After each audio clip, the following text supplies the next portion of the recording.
colleagues, Excellencies. Last time I spoke quite lengthy without notes, so this time I made some notes, and I'm not sure whether it's any better, but bear with me. Don't be so modest.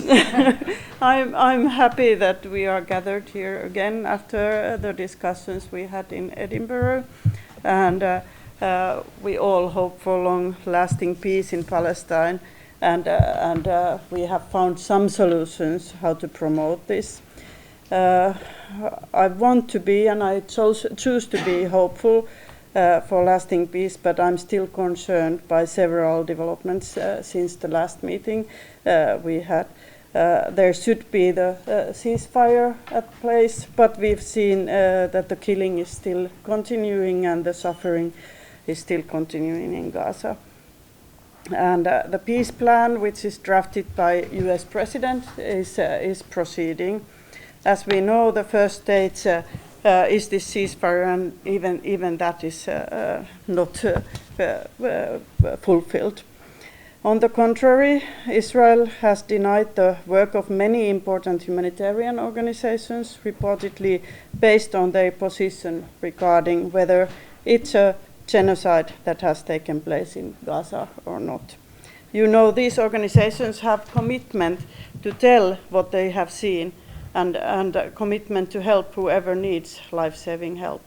There is no option for them not to ask for more support or tell that hospital workers or aid workers are attacked, or that food is used as a means of war.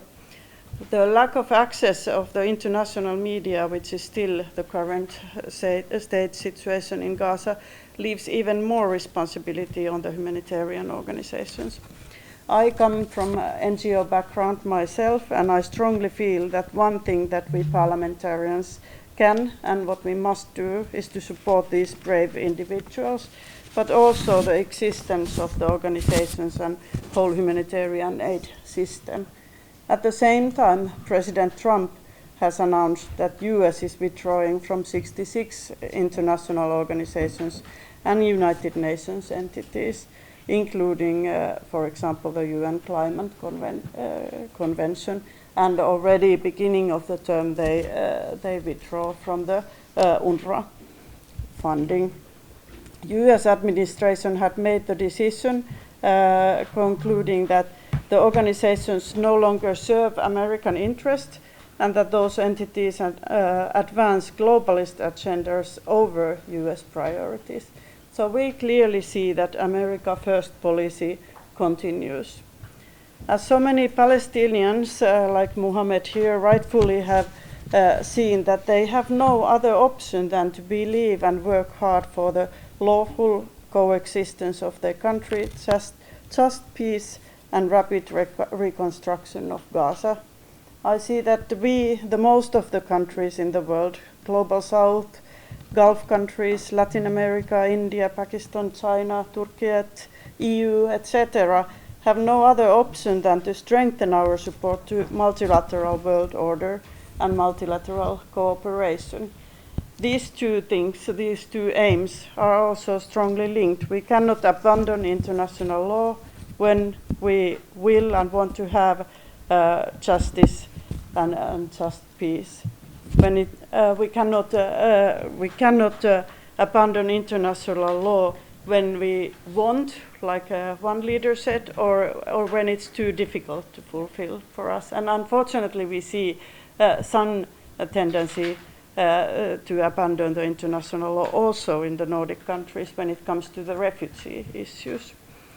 In yesterday's talks, we were given a good example of South Africa. The change might take time. We need endurance, we need consistency. A clarifying wording from yesterday was also the question what Israel actually wants. We, the most of the world, support the two-state solution. Israel seems not to be ready for this by allowing and supporting hundreds of thousands of settlers to take over land and homes in Palestinian territory, nor do they seem to want one-state solution with equal rights for Palestinians. Status quo and diminishing Palestinian territory should not be an option for any of us. EU should put more pressure on Israel to guarantee a just peace. Von der Leyen's proposal from last September to partially suspend EU-Israel association agreements, trade elements and halt bilateral support, I think it's still relevant, as well as the sanctioning extremist ministers. Now, when joint EU actions are lacking, the public opinion pushes, for example, Finnish municipalities, cities where I come from, Espoo, to make local decisions to stop procurements from Israeli companies. Of course, these actions are welcome, but legally they are quite difficult to carry out. We need more joint actions. A few last points from me. Mohammed has taken up the free elections, new elections many times. I wanted to ask concretely what kind of support you wish from us, because that would be something that we would be very willing to carry out. And I'm also a teacher from my background, and I used to work with the school and education projects with Palestinian authorities. And for the last point from me would be a plea to guarantee the access to education for children and youth in Gaza also. We need to build back the schools, carry online studies, give visas for the young people who want to come to study abroad. In Nordic countries, in UK, we have issues with that in Finland, for example.